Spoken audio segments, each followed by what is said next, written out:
Hello everyone, good morning. পিউস ব্লগের আরও একটি নতুন ভিডিওর সাথে নিয়ে তোমাদের সবাইকে জানাচ্ছি অনেক ওয়েলকাম, অনেক ভালোবাসা। আশা করছি তোমরা সবাই ভালো আছো, আমিও কিন্তু বেশ আছি। তো দেখো, আজকে দিনটা হচ্ছে শনিবার। আজকে সকাল সকাল ভিডিওটা শুরু করে দিয়েছি। এখন সময় ওই সকাল 8টা মতন বাজে। দেখো, এখন ঘুমটুম থেকে উঠাকে ব্রাশ করে ফ্রেশ হয়ে নিচ্ছি। তারপরে দেখো, আমি আমার ছোটো ছেলেকে খেতে দিয়ে দিয়েছি, ওকে আজকে জল আর বিস্কুট দিয়েছি। তো চলো তার দেখতে থাকো, আশা করছি তোমাদের ভিডিওটা ভালো লাগবে।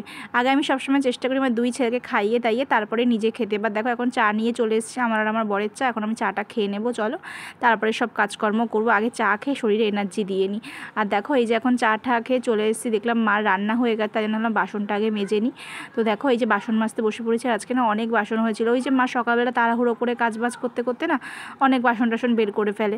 তো চলো যাই হোক, আর কী করা যাবে। আর তারপরে দেখো, স্নান ঠান করে এখন সময় ওই 12:30 মতন বাজে। এখন বসেছি নিয়ে সকালে ছাতু মুড়ি খাবো বলে সকালের খাবার খাচ্ছি দুপুর 12:30টার সময়। ভাবতে পারছো, হয়তো প্রত্যেকটা মায়েদেরই এরকমই অবস্থা হয়ে থাকে। আজকে না তেমন কোনো ভিডিও করিনি, তারপর থেকে শরীরটা ভালো লাগছিল না বলে। আর একদম চলে এসেছি সন্ধেবেলা। আজকে সন্ধেবেলা একটু মানে মা আসার সময় চপ নিয়ে এসেছিলো আর চা করেছি, তো সেটা দিয়ে চপ দিয়ে চা দিয়ে মুড়ি দিয়ে আজকে সন্ধেবেলা খাবারটা খেয়েছি। আর এই খাবারটাই যে আমার এতটা মানে কাল হয়ে যাবে কি বলবো, সেটা তোমরা ভিডিওটা শেষেই দেখতে পারবে।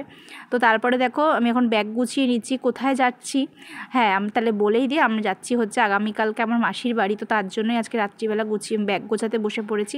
কোথাও যাওয়ার হলে না মানে খুব আনন্দ হয় যে না যাবো এটাই ভালো লাগে।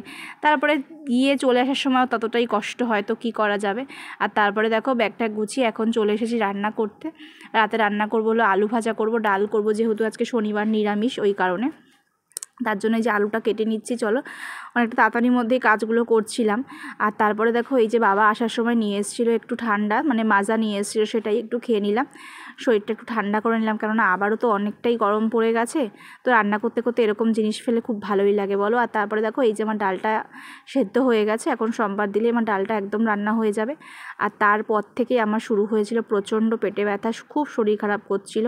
মানে কোনো রকমের রান্নাটা করে এসে দেখো আমি বসে পড়েছি, মানে এতটাই কষ্ট হচ্ছিল আমার। যেমন গরম, তার মধ্যে ওই প্রচণ্ড পেটে ব্যথা করছিল। ওই যে চপটা খেয়েছি তো প্রচণ্ড গ্যাস হয়ে গেছিলো। কী করবো না ভাবতেই পারছিলাম না যে কী করব। আগামীকালকে এরকম একটা জায়গায় যাব, এরকম শরীর খারাপ নিয়ে কী করে যাব। তো তারপরে না কী করবো, রাত্রেবেলা ছেলেটাও ব্রেস্ট ফিডিং করে, ওই জন্য আমি জল ঢেলে আলু ভাজা দিয়ে কোনো রকম একটু ভাত খেয়েছি। তাও মানে খাওয়ার ইচ্ছা ছিল না একদমই। তো আমার বর আমাকে জোর করে খাইয়ে দিল। তো আমার আজকের ভিডিওটা আমি এখানেই শেষ করে দিচ্ছি। যদি ভিডিওটি ভালো লেগে থাকে অবশ্যই লাইক কমেন্ট শেয়ার আর চ্যানেলটি সাবস্ক্রাইব করে দিও। এরপর থেকে কিন্তু সব নতুন নতুন ভিডিও আসতে চলেছে, চ্যানেলটা চোখ রেখো। Bye bye.